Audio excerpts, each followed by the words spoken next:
আপোনালোকে দেখিছে যে যিখন চৰকাৰে এই সময়লৈকে চৰকাৰৰ শাসনভাৰ লৈছে তেওঁলোকে প্ৰত্যেকবাৰে চুতীয়া জনগোষ্ঠীটোক নিৰ্বাচনী আহিলা হিচাপে ব্যৱহাৰ কৰি আহিছে। আমি অসমৰ ভূমিপুত্ৰ চুতীয়াসকলে এই মিছলীয়া বিজেপি চৰকাৰ তথা কেন্দ্ৰীয় চৰকাৰ আৰু অসম চৰকাৰক সকীয়াই দিব বিচাৰিছোঁ যে যদি অতি শীঘ্ৰে জনজাতিকৰণৰ মৰ্যাদা আমাক চুতীয়াসকলক প্ৰদান নকৰে তেতিয়াহ'লে ইয়াতকৈ আৰু ভয়াৱহ গণতান্ত্ৰিক আন্দোলনৰ বাবে বিজেপি চৰকাৰ বিজেপি চৰকাৰে চুতীয়াসকলকে ধৰি অসমৰ 6 জনগোষ্ঠীক চূড়ান্তভাৱে প্ৰতাৰণা কৰিছে। কাৰণ জাতি মাটি ভেটিৰ কথা কৈ পিনি আৰু 6 জনগোষ্ঠীক শাসনলৈ আহিলে জনজাতিকৰণ মৰ্যাদা প্ৰদান কৰিম বুলি ভাৰতৰ প্ৰধানমন্ত্ৰীয়ে নৰেন্দ্ৰ মোদী ডাঙৰীয়াৰ প্ৰতিশ্ৰুতি প্ৰদান কৰাৰ পাছতো তেখেতলোকে কিন্তু আজি তাৰিখলৈকে চুতীয়াসকলকে ধৰি পিনি অসমৰ 6টা জনগোষ্ঠীক জনজাতি মৰ্যাদা প্ৰদান নকৰিলে।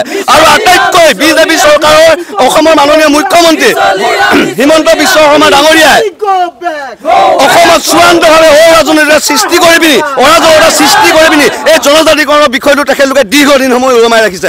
আজি লখিমপুৰত তেখেতলোকে কেবিনেট পাতিছে আৰু এই কেবিনেটৰ দিনা চুতীয়া ছাত্ৰকে ধৰি পিনি অসমৰ 6 জনগোষ্ঠীৰ যৌথ মঞ্চই সমগ্ৰ অসমতে আমি প্ৰতিবাদ কৰিছোঁ।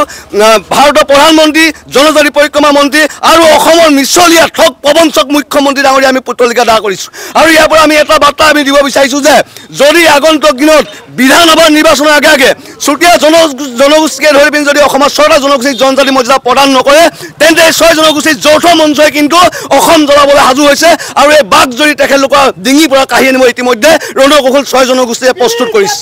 নমস্কাৰ, মই অজয় ফুকন আৰু এইখিনিতে সমূহ এনি ভাৰত চেনেলটোৰ যিসকল কৰ্মকৰ্তা আছে সকলোৰে মোৰ ফালৰ পৰা শুভেচ্ছা জ্ঞাপন কৰিছোঁ।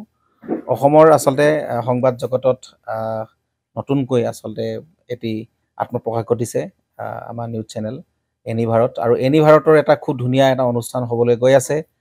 সকলোৱে জানে আমাৰ সকলোৰে মৰমৰ হাৰ্টথ্ৰব জুবিন গাৰ্গৰ গানে কি আনে, আচলতে জুবিনদাৰ সেই গীতৰ আধাৰত আমাৰ হিৰুদাই লিখা সেই গীতটি গানে কি আনে, এই গানে কি আনে নামৰ এটি তেওঁলোকে সাংগীতিক ৰিয়েলিটি শ্ব' কৰিবলৈ গৈ আছে।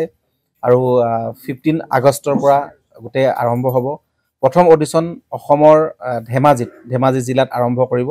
গতিকে সমূহ যিসকল প্ৰতিভা আছে, যিসকলে গান ভাল পায়, যিসকলে তেওঁলোকৰ নিজৰ প্ৰতিভা আচলতে দেখুৱাব বিচাৰে, এই ৰিয়েলিটি শ্ব'ত গানে কি আনে এই প্ৰতিযোগিতাত অংশগ্ৰহণ কৰক আৰু খুব ধুনীয়া আপোনালোকে সুবৰ্ণ সুযোগ লাভ কৰিব। লগতে ইয়াতে পুৰস্কাৰ আছেই, বিভিন্ন ধৰণৰ উপহাৰো আপোনালোকে লাভ কৰিব। আৰু লগতে এগৰাকী প্ৰতিষ্ঠিত আচলতে এগৰাকী শিল্পী হিচাপে অসমৰ সাংস্কৃতিক জগত আপোনালোক প্ৰতিষ্ঠা লাভ কৰিব। গতিকে গোটেই অনুষ্ঠানটোলৈ মোৰ ফালৰ পৰা শুভকামনা থাকিল। আৰু লগতে এই অনুষ্ঠানটোত আপোনালোকে অংশগ্ৰহণ কৰিব, আমিও আছোঁ আৰু সকলোকে আমি লগ পাম। ধন্যবাদ।